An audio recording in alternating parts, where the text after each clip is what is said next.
This shows the result of calling an assembly routine that I named CPU time.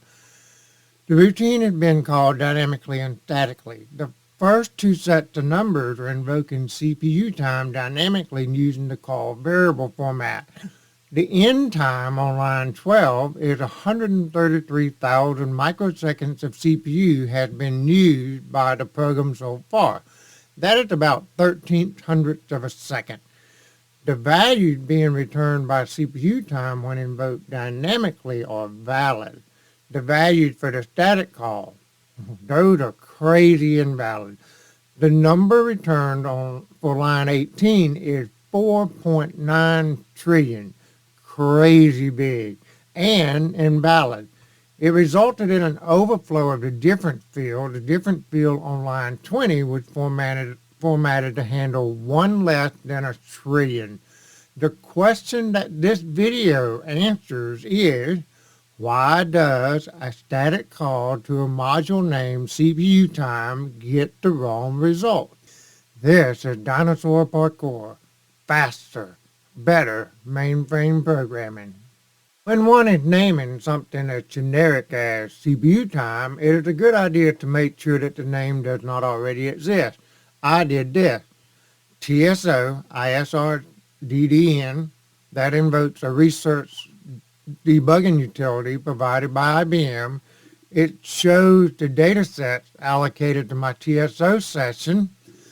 There are several commands that can be issued to do various things. One of those commands is load.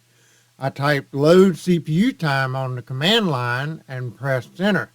I got back the message, load failed. Cool. CPU time does not currently exist. I figured it was okay to name my routine CPU time and there would not be any conflict. I was wrong. CPUT02 is a test program that will assist us with understanding the issue with naming the routine CPU time. Line 1 contains the compiler option of no dynam.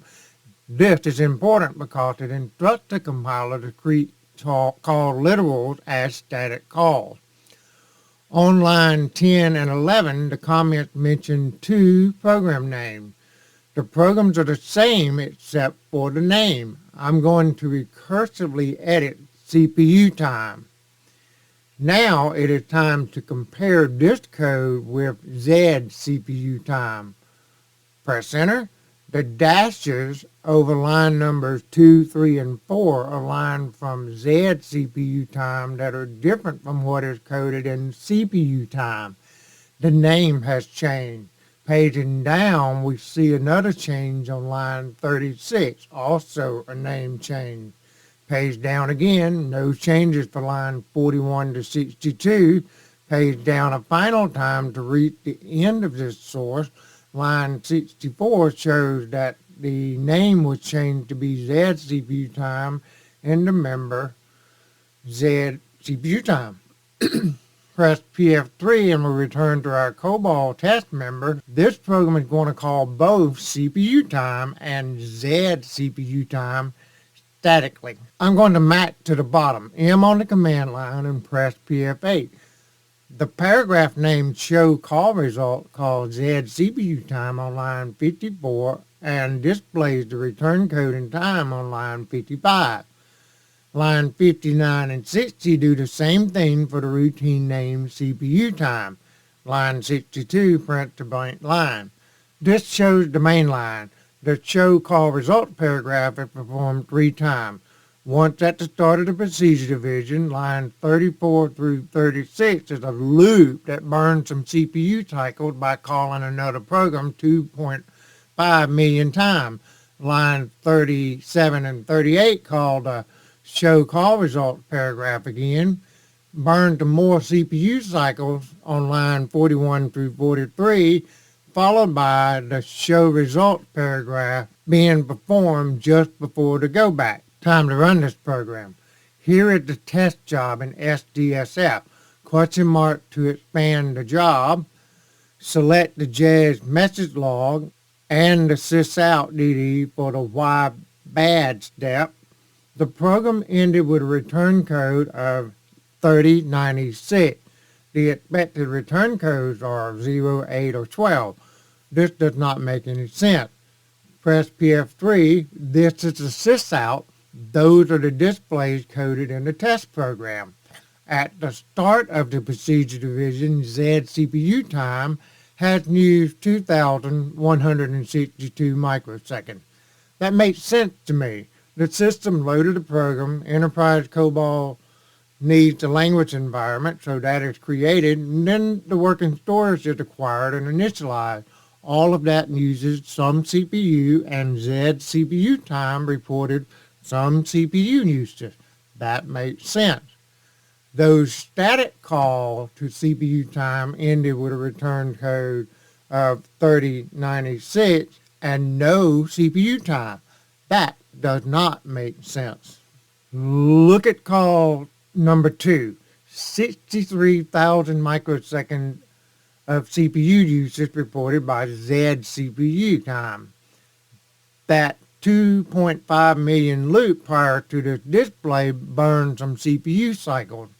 Again, CPU time reports crazy value, 4.9 trillion microseconds. There's another 2.5 million loop just before the last call. Z CPU time reports 132,000 microseconds, and CPU time gives crazy results. The compile member is already set up to compile CPUT02. I'm going to submit it. The compile job is shown as complete in SDSF. Use the question mark in the NP input column to expand the job. Use S to select the sysprint DD from the link edit step. Information is missing. I will scroll through this output fairly quickly to give an overview of what is shown. The operation summary report, more operation summary. Notice that the map option is off. More summary, the XREF is off. Save operation summary is shown at the bottom. Our executable is named CPUT02 and it is stored in dyno.loadlib. That is the desired result. Save module attribute, more attribute, entry point info, message summary, rest of the message summary. This output was missing the information that tells us which code section were statically bound to our executable. On the G-Explorer machine, that is the default behavior for the compile and link procedure for a COBOL program, which is less than ideal. A module map tells us how the executable for our test program is created. Let's add a JCL override to turn on map and XREF for the link edit step. On line 10, append, comma, parm.linkEdit equal map and XREF, enclose and tick mark. Time to submit this. SSDF chose a second job. Question mark, select the sysprint for the link edit step. Right off the bat, we see more information. There is a module map that was not in the prior output. Let's bring this line to the top. First part provides information about our code and that it came from the syslin DD. This looks interesting. Bring this line to the top so we can see more of this information. This is showing the code section from other modules that have been included into CPUT02. This first one is a COBOL runtime module. I know this because it starts with the letters IGZ. The second is a LE or language environment module.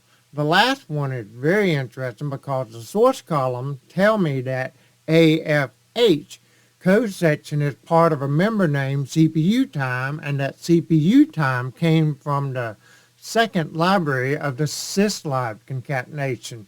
The problem is that my version of CPUTIME cannot be in this library. Concatenation number 2 is the same library for the COBOL runtime and LE module. Z CPUTIME code section. It came from a member named Z CPUTIME from concatenation number 3. That is how we want our version of CPU time to appear, but the name CPU time conflicted with an existing IBM module named the same thing. It was not a runtime module. That is why the load command in ISRDDN did not find it, but it is a link edit object. Line 12 through 14 are DD overrides for the syslib DD and the link edit step. My library, which contained my version of Z CPU time and CPU time, are stored in the third concatenation, dino.loadlib. We want to see what is in the second library. This time use S for plain old select on the Jazz JCL. Since I did an override from the job level, find / LKED dot should work. And it did. Line 36 is a blank override for the second concatenation. Let me copy the name of the library. Jump to view. That library is a language environment link edit load lib. Paste in the name of the library. Press enter. First thing to notice is that the member information is displayed in load lib format. That means this library is a load lib, not an object.dat library. The big clue is the A, C, AM, and RM column. Find CPU time. There is CPU time. It is an alias of AFHXCPTS, which matches what we saw in the module map. I want to mention that it's important for developers to have JCL that is fairly similar to the procedure that creates the production executable. Test JCL should be part of the production compile strategy. Having each programmer build their test JCL however they want tend to create issues or make doing research harder. The DD override on line 12 to 14 were changed to be like this. CPU time works when called statically. Why?